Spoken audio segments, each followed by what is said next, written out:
You're tuning into Black and White Sports on YouTube. The no-holds-barred truth on sports. The main event starts. All right, Black and White Sports supporters. Well, guys, when I made the video talking about the fact that Caitlyn Clark just said, nah, I'm not playing in this three-point contest. I'm not doing it in the NBA All-Star Weekend. Essentially, hey, I said, what is the benefit to Caitlyn Clark exactly doing this? I mean, honestly, the NBA is the one that's hemorrhaging at this point. All right, the popularity is at an all-time low. The ratings stink. They've got an aging supposed superstar that's heading out of the league at some point, and I think that's actually for the betterment of the league, to be honest.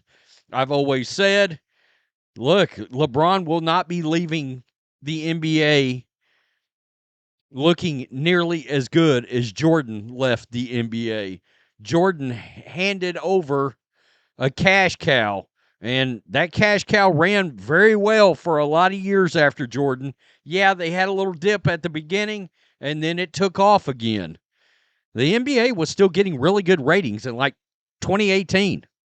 Not that long ago, folks. But walking into politics, yada, yada, yada, the NBA shot itself in the foot. The other thing is, I'm trying to figure out, the NBA has no likable athletes right now. Whether it's politics, load management, whatever, I don't give a rip about any of those guys playing in the NBA now. Back in the day, shit, I was like a fan of like Tom Chambers, for crying out loud. Xavier McDaniel, Anthony Mason. I mean, I could have named you 50 NBA guys I really like to watch play. Now, nah, I'm good. I don't have to watch anybody. And maybe Trump can take over the NBA and straighten it out. Him and Elon can come in and straighten the NBA out. I'm not, come on. I'm obviously kidding, but you get my point. So, one of the other big names that came out of that rookie class was Cameron Brink.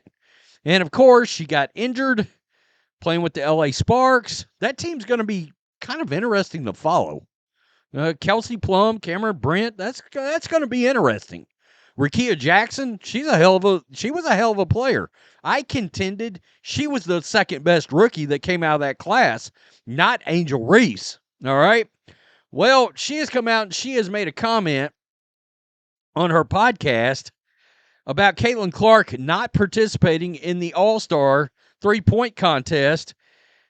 And one of the things that she says should really worry the National Basketball Association and Adam Silver.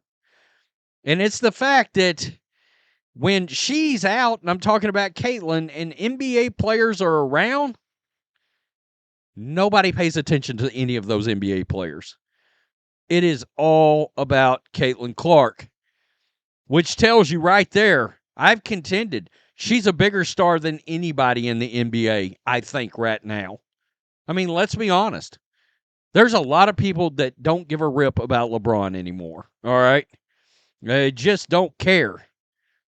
And they don't even want to. I wouldn't, if LeBron was playing in my backyard, I would shut the curtains and turn the TV up. I'm just being real. And Caitlyn Clark, must-see TV for a lot of people. So Cameron Brink believes it was the right call for Caitlyn Clark to decline an invitation to participate in the special three-point shooting contest. Last year, of course, was Steph Curry versus Sabrina Ionescu. In the event, two-time MVP Steph Curry took on New York Liberty star Sabrina Ionescu in a one-on-one three-point shooting contest. Curry won that.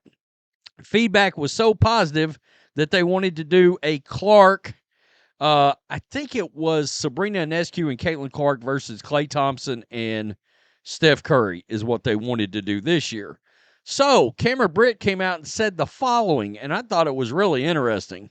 My good friend Caitlyn Clark denied an NBA All-Star invite. I'm like, good for her. Last year, Sabrina and Steph had a little shootout, and it was very close. It was cool to do it last year because the goal is always to get more eyes on the W. Yeah. Obviously, I think it would have been good if Caitlyn went and did it too this year, but she already has so many eyes on her as it is. She needs a break. I'm like texting her. I'm like, you need to take a vacation for 3 months. I'm like, you don't need to have the stress of that again because it's just going to be a whole debacle. So you think it has to do with that rather than like her being like, no, like, well, also forget it's like y'all. she's probably Y'all focusing on gearing up for the season. I was at the Paris games and we went out with the Pacers after one of their games. We were kind of having this debate, like who's hotter right now, Caitlyn or some other NBA players? And then I remember Tyrese Halliburton jumping in and he was like, when I'm with Caitlyn, people give me the phone to take a picture with me, with Caitlyn and them. Like, Tyrese who? Okay, it was that last part that really caught my attention in all this.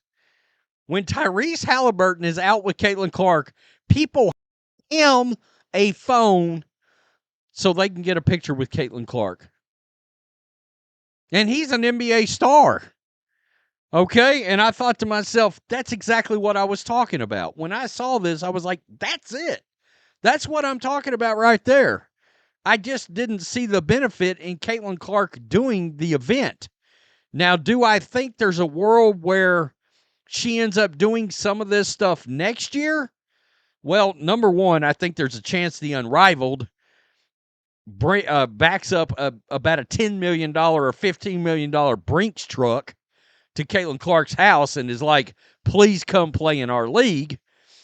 And I think there's also a world where because she wasn't coming off of a deep NC2A run straight into the WNBA, there's a world where she would possibly do something like this instead of taking a break. But right now, what's the benefit? There's no point. Adam Silver is the one that needs Caitlyn Clark, not the other way around. I mean, she is doing, if she'd have decided to have done this, it's strictly as like a favor to the NBA because what's their draw? When I saw this, I thought, you know, the NBA is, as of right now, and has been for about 5 years, the NBA is in a hell of a lot of trouble. A hell of a lot of trouble. You realize, look how many NBA videos I don't make on this channel. I make one in a whole month, I might make 1 or 2. 3 tops. You want to know why? The interest in those is nowhere close. The only interest in the NBA right now is the train wreck around the Lakers and more specifically around Bronny James and that whole nepotism debacle. Outside of that, it's got nothing to do with basketball at all. Nobody's watching. The ratings are terrible. So I found that interesting when I heard that last part about people hand Tyrese Halliburton a phone so they can get a picture with Caitlyn Clark when they're all out. I thought, yeah, the NBA's got a hell of a problem right now. They've got no Caitlyn Clark. All right? In other words, they've got no Bird. They've got no Magic. They got no Jordan. They just don't. No matter how LeBron fans want to act like they do, they don't. Nobody's drawing like those 3 guys ever drawed. The NBA's got a lot of problems. They need a new commissioner, and I've contended they need LeBron to retire and then go from there. And they need a commissioner that will come in there and David Stern it and drop the hammer on their asses. These guys setting out for load management, nah, you wouldn't do that no more. You will play in these games. The old stars, the stars like I'm talking about, you turn over their basketball cards, they got 80-plus games every year on their basketball cards. The stars played. The superstars played night in, night out. Tell me what you think. Peace. I'm out. Till next time. Thanks for watching the show. Be sure to like, comment, and subscribe. Be sure to tune in next time on Black and White Sports.